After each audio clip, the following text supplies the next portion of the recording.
10 మంది బతకాలని కోరుకోవడమే తప్ప ఒకరిని చంపైనా సరే మనం బతుకుదామన్న మాట తెలియదు. ఎక్కడుందో తెలుసా అంటే దాని మూలాలన్నీ వేదాల్లో ఉన్నాయి, ధర్మంలో ఉంది, నామంలో ఉంది, పరమేశ్వరుడిలో ఉంది.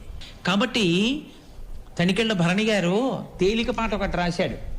నాలోన శివుడు కలడు, నీలోన శివుడు కలడు, నాలోన కల్ల శివుడు నీలోన కల్ల శివుడు నాటకాలాడగలడు అని మితిమీరితే తెరదించి వేయగలడు.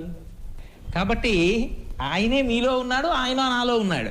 కాబట్టి ఉన్నది ఆయనే. ఇది ఆయన పరమానంద రూపత్వా, అందుకని ఆయన బ్రహ్మానందాన్ని పొందుతూ ఉంటాడు. ఆయన బ్రహ్మానందాన్ని పొందడం అంటే దాని అర్థం ఏమిటంటే అందరిలో ఉన్నటువంటి ఈశ్వరుడుగా ఉన్నవాడు ఆ స్థాయిలోనే రమిస్తూ ఉంటాడు తనలో తాను. అందుకే